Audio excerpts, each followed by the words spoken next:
I have to say before I jump into some questions about Girl from Plainville, um, you had a line reading in Uncle Frank that still I makes knew me you were going to say laugh.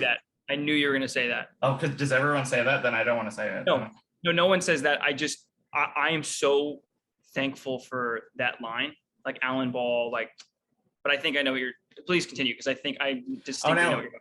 because I feel like that is the line my blowjobs are like poetry. That is like the It is. I think every gay kid at some point, whether it was the 70s or like the early 2000s, probably came up with that sort of flowery type of line. And the way that you deliver it is so good, and the confidence and sort of naive at the same time is really great. So thank you for I taking the knew time. that was the line. I That's a often great think about line. it's I didn't have to do anything. It's like the perfect line. It's like, wow. It's like In naive this confidence scenario, of a gay kid. Yeah, exactly. well, yeah, he's also, it's the Hail Mary portion of it. Like it's already failing miserably. And Yeah, that's true. it's so self-assured and smug of being like, Mm-hmm. you know what? I'm gonna sink this. Like it's Why all not? good. Why not? Sink or swim. That's good. Yeah. I I watched the majority of The Girl from Plainville in one sitting, which I do not recommend. Yeah, I wouldn't either. Um, I could not stop watching it though, as weird as that is, just because it's such a tragic story. It's beautifully acted. I think it's a really great ensemble. And I think I'm so glad that you got so much to do in it, because I assume since it's called The Girl from Plainville, and it is, starring Dakota Fanning as Michelle, I Oh, thought that, oh, oh, I'm sorry, oh my God, I what know. did I say? Dakota. Oh, did I? Oh my God. I mean, I get it. I mean, I was a pal, so she doesn't care. But Dakota was she was my Fanning that I grew up with. So Oh I, yeah, you know, that's probably, yeah, okay. she's my Um, age. So yeah, I always like right on the tip of the tongue. okay. I think I do that without I do that with different lilies too. So I gotta rewire my brain. Um, I was curious, you have a lot of time to yourself. There are a lot of moments, you're speaking to yourself, whether you're doing it inside of a computer camera. There's that scene where you're listening to music very loudly in your room. And, there's a lot of time that I noticed that Coco had a lot of time to himself. Can you sort of describe sort of tapping into that isolation? Because I feel like that's very important in order to tell this sort of side of the story. Right. Well, I mean, my personal pride of how this whole thing transpired and how the role of Coco was written Mm-hmm. is obviously the first and foremost thing was to honor this boy, was to like just put him on screen. To, like you said, I think it would have been easy, or I think what you were kind of inferring was like it would have been simple to just make it about everything past this point, kind of where we start in the series. And instead of going by taking the time to go back, I think it's a really interesting way of approaching this sort of mental health conversation, Mm-hmm. because Coco, unfortunately, it's very specific, but not unique in the fact that everyone around him was so like horribly shocked when this went down. Mm-hmm. And you watch the show and the events, and you actually quite literally have a timeline, and maybe it might not be so clear cut to as a viewer or anyone taking in this case of like of oh, of course this had to happen this way, of course it didn't, whatever side of the coin you're on that. Mm-hmm. The more interesting thing was the fact that his most beloved like people in his life, his mom, his family, everyone, they just were utterly beyond devastated, just surprised, shocked. And I think Mm-hmm. that is what is so interesting about this take on, if you're going to show sort of mental health in its truth, I mean, like in the real struggle, Mm-hmm. he is not unique in the fact of his deeper desire to hide it. It's the performance of Yeah. mental health. Mhm. And I think the cutaways that you're kind of talking about, like to themselves, are really the Bible for this character, because you see him with his mom, with his friends, with his other people, people on the boat. And then when you get him alone, you as an audience member can reflect of like, oh my God, that is the honesty, of course. That's the most vulnerable part. That is him being alone with himself. And maybe it's real Yeah. anguish, real like, it's real exhaustion from having to put on the performance of being Mhm. okay, as it will. But then I think it just then kind of becomes this beautiful like cycle of, then you see him in another scene with people on the boat or something, and you know where his head's actually at. You've seen it now, and then you're like, oh my God, how could anyone know? It's such a beautiful performance Mhm. of okayness, and I think that's what makes the show really special, or like the way they approach the character really special. Yeah, the show allows him to have privacy, which I feel like a lesser show probably wouldn't have given him that space. Like the show essentially gives him a space to himself, where I kept thinking about your performance, where I was just like, this is probably where maybe he's winding down, maybe he's just like settling his nerves about something. I just thought that that was such an interesting detail that was in the writing, to sort of balance the story of, it's not just a story of Michelle, it's a story also about Coco, which I thought was a real strength of the show.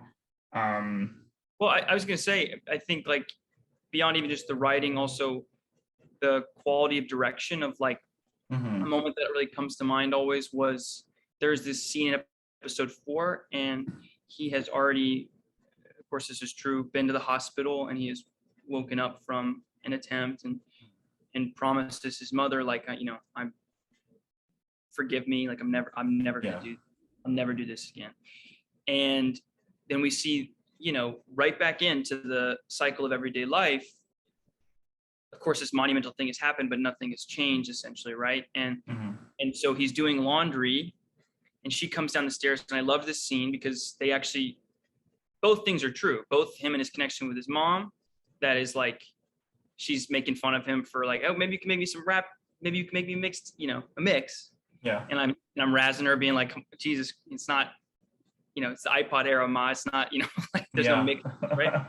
And it was so lovely in terms of, I think the mission statement of the show, that each of the director of that episode was Pippa Bianco, and she's Mhm, lovely, but um, she gave enough space right after, in frame, right after Chloe leaves, that you get to see this sigh, even though this was a lovely scene, a little scenelet between these two people that love each other immensely, which is true.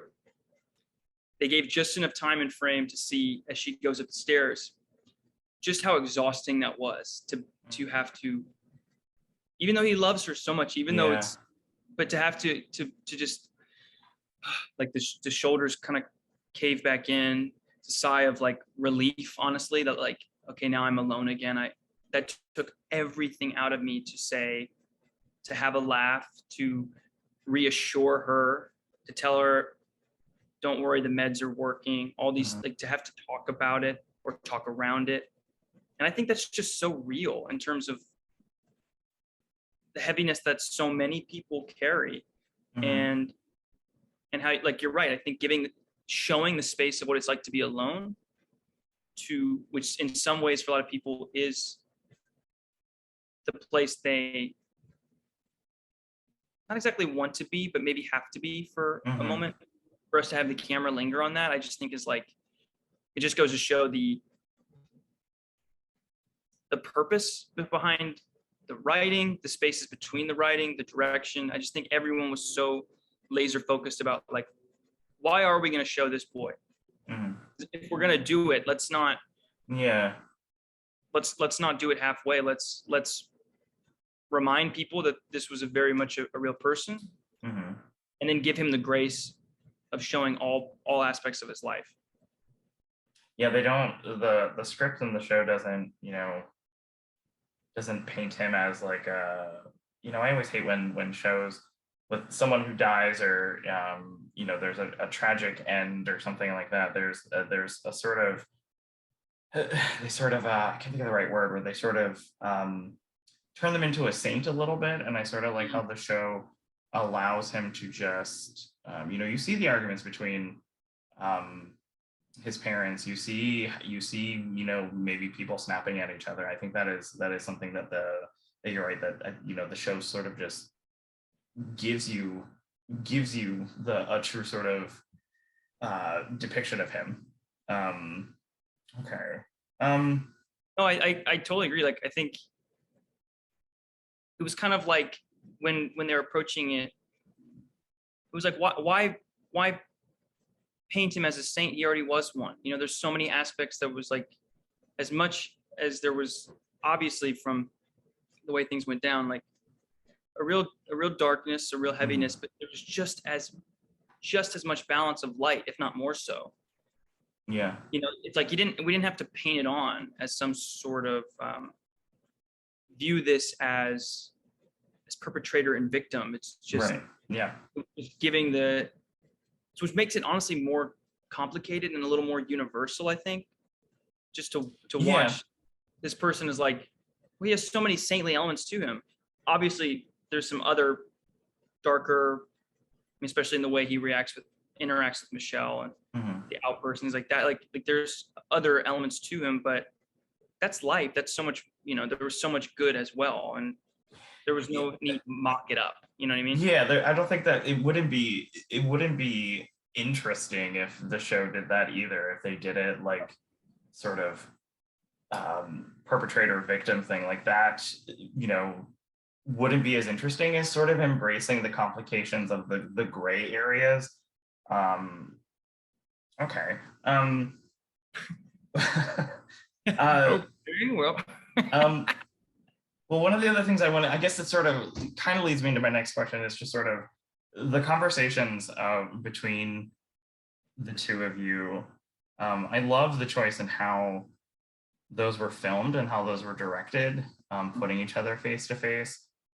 And I feel like that has to add a completely different level to everything, because I was wondering, I was like, it's a lot of texting. How are they going to do this? And then when like just seeing the two of you react to one another is really sort of beautiful in a way, because the way that, looking into each other's eyes is different than looking at a glowing phone. And I sort of, seeing that dynamic sort of evolve, especially towards the end where she's getting more aggressive towards Coco towards the end, that is so, I guess, fascinating to watch, for a lack of a better word. I guess, how did it sort of feel to essentially get that up on its feet?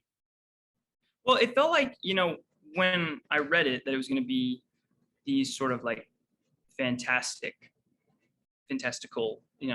scenes. It never dawned on me, because it just felt so obvious when I read it that way. I was like, oh, of course, this is the white elephant. This is the thing we have to, the majority of their time together was online. I mean, they only met in person like maybe 3-4 times.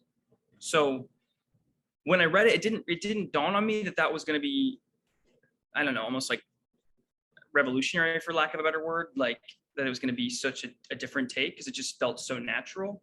But it's actually funnier now watching it with friends or hearing from other people, and how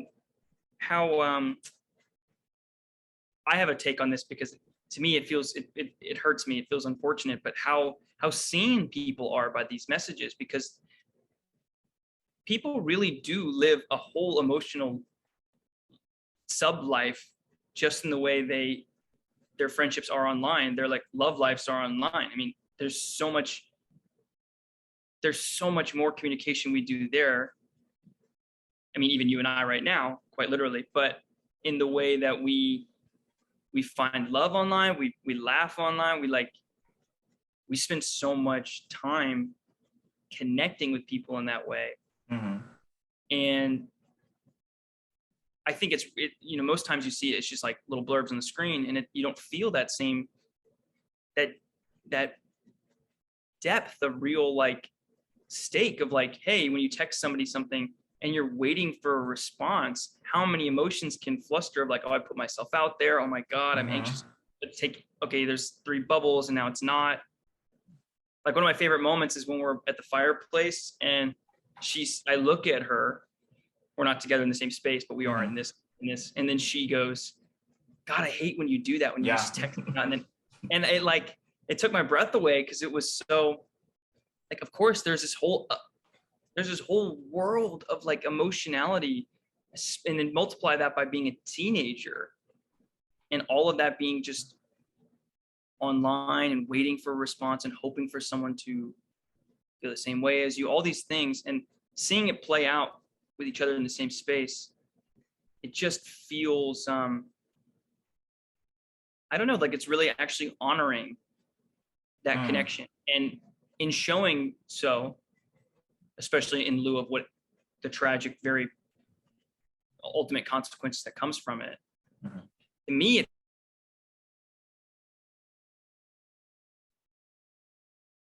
kind of like accumulate and fall in love and then fall into this sort of bad manipulative cycle and all these things.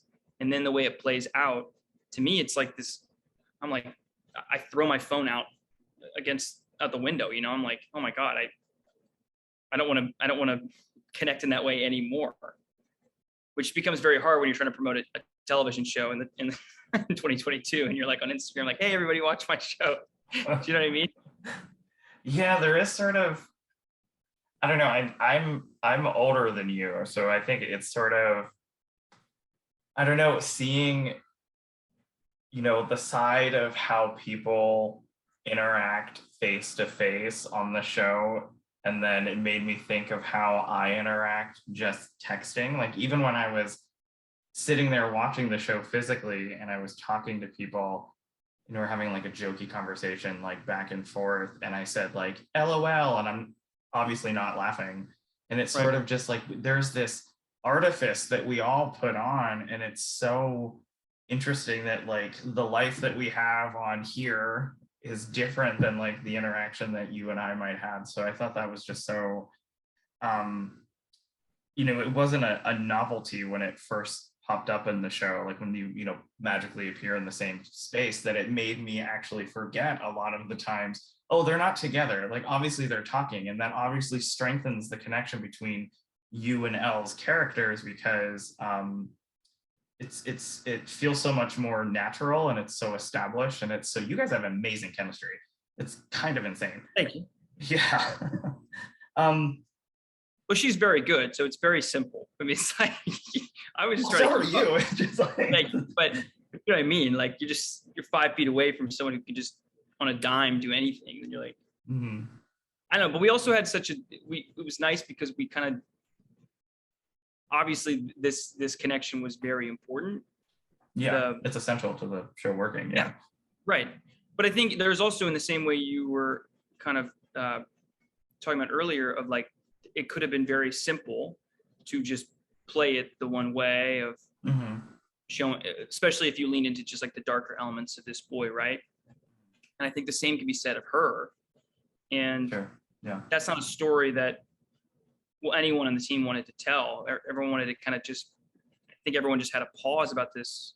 We're like, why are so many people still hung up about this? Obviously there's something there, so let's just tell it in a real way. And Elle and I feel like the reason why I think it does pop too. I think there's a sparkle to it, and I think it's because we both knew that, of like, there's a deeper mission here. If it's just feels one noted, like you're in control, I am not, or I'm in control and you are not, and neither of us are really falling. We're falling for it, but we're not falling. You know, it's like, then you wouldn't feel as an audience member as murky, and then I think you wouldn't step back afterwards and investigate whether or not, honestly, we're all complicit in this whole thing. It's like, that makes sense. No, it does. That's chilling. And yeah. There's a moment that I wanted to ask you about specifically, because it's the dialogue from Coco confronting her in a way that you ask her in a scene, I think it's in episode 7 or episode 8, where you say, would you be sad if I died? Right. And that is so, I don't know, that line, the way you say it and the way you look at her, I know it's through text, is so, like, I literally felt like the whole room just went silent, like everything was completely sucked out of that, and I was just waiting for her response to it. And I feel like that line just lays it all out there in a way. What can you tell me about that moment, just because personally for me that was a very effective moment. Well, so actually it's funny you mentioned that one, because that's one of the few, it's actually one of like 2 or 3 scenes that is not over text. It's actually, that is the one they're together. Okay. Oh my god. yeah, it's the softball sequence where it's after it's that's right. Okay. Her grandma's funeral, and I say like, do you want to get out of here? And that sequence actually is one of my favorite of the show, because it is it's also just remarkably beautiful. I mean, like, it's shot by a cat, and she I don't know, she kind of captures this like Moneyball sort of wide of it, the whole thing, and it looks so like Friday Night Lights, and and that whole thing is just, that whole scene is just so effervescent up until that moment. So it's like, it's so imaginative, and like, it started making up, improving the whole, like, all right, we're playing a game, we're fake baseball, right? I'm gonna pitch to you. Oh, it's too slow, strike, you're out. It's really like, it's lovely and young, and like, it's exuberant. It's like it just has this beautiful lift that reminds you that there's a reason why these two people really found each other, as sad as it is, and it makes the tragedy even harder. So when that line comes, that line comes, knowing, of course, we know what he's really asking, because we know. And yeah, I think that is really just, especially on the heels of that kind of lift, it hurts, because it's such a like you said, it's kind of such a universal question. I mean, it's at the root of, I don't know if it's why anyone would carry that heaviness, but I know it felt real to what I know of what he was feeling at the time, of like asking this girl, one of the few people in his life he felt like he was actually sharing a lot of himself with. It's the thing. I mean, we know that question.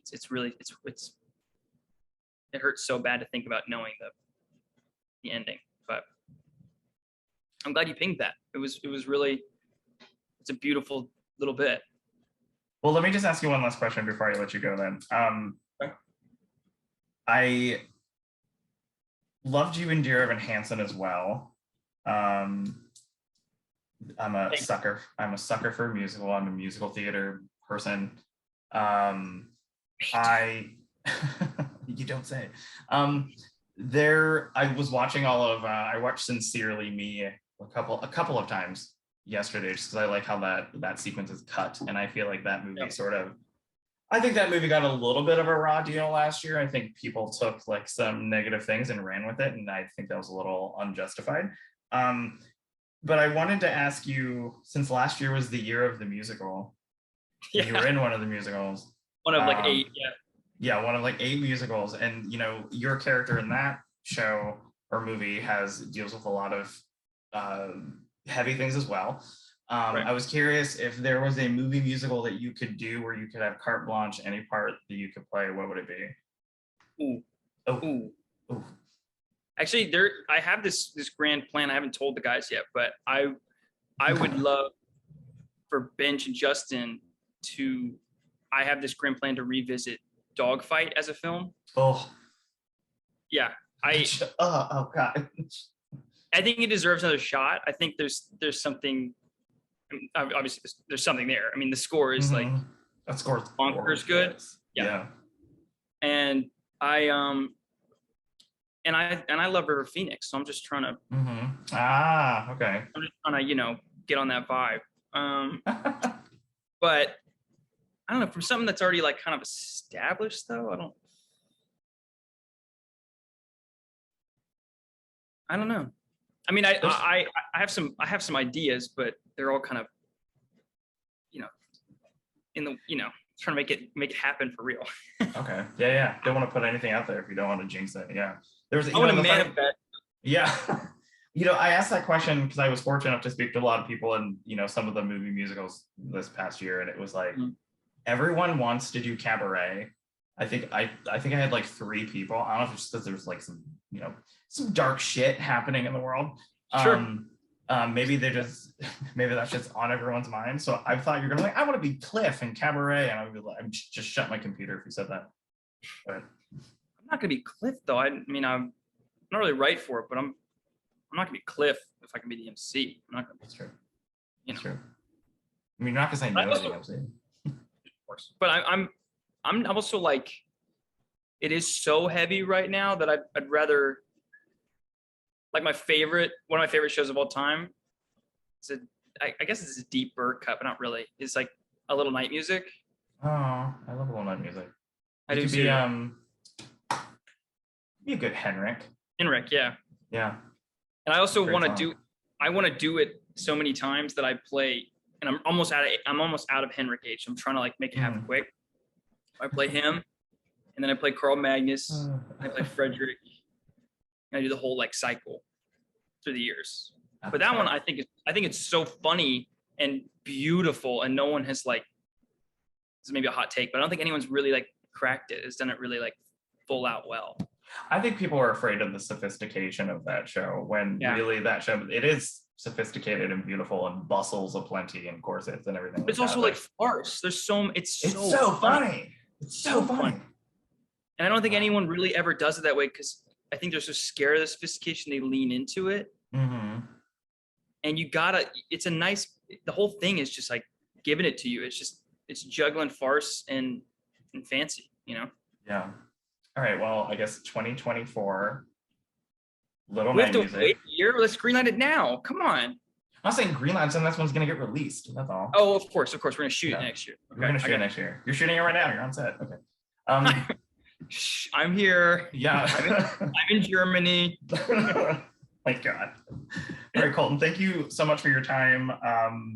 I think the show is so beautifully done and handled with such delicacy and such care. And I think what you and Elle do is very special together. And I feel like I haven't, seen a show dealing with a tragedy of this magnitude done like this before. And I just think it's really good. So thank you for your time. Thank you.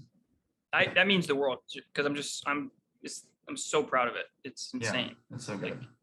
It's kind of weird to be like, this show is so good, but it's just like it's like something that's essential for people to watch. That's the thing. It's so hard to. I always kind of tell people like I get it. Take your time because it is like you were saying. I mean, you binged it, which I get as well because you're like, especially if you didn't follow the story because you're like, what? This actually what? Yeah.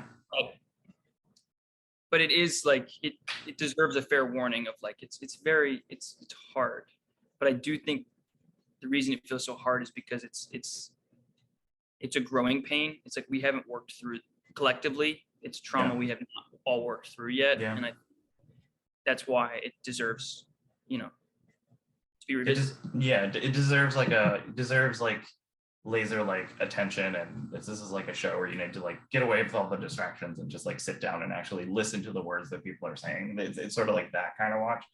And I'd be remiss if I didn't just end it by saying like the mission of this whole thing for me was that this boy Coco Roy III just deserves to be known, and and part I think of the viewing for me is that if people watch it, this boy gets a chance. He gets the grace to be known, and I just always want to spread the word because it changed my life getting to know him. So I figure it could do the same for someone else. Yeah. Okay. Well, I hope you have a good rest of your day, good weekend. You too. Yeah. And I'm moving right now as well, so I'm. This is all a facade. The other way, it looks the exact same as yours. You're just gonna rub that in my face. That's. I know on Be recording. like, I'm so sorry. look how well mine Look is. at this master back there, and look, I just turned it the other way. Look at Well, actually, sadly, this is like the good angle. If I turn the camera this way or this way, it's just something's on fire over here. It's just yeah. So you're like, all right. the move's going great. We got the firefighters today. We just locked them in. They're putting the fire out now. Yeah. They're gonna doctor the couch tomorrow. Yeah. Good plans. All taken care of. Nice, good plan. So, all right. Well, stay safe. Have a good rest of your day. Yeah. Bye. Bye. Thanks, Joey.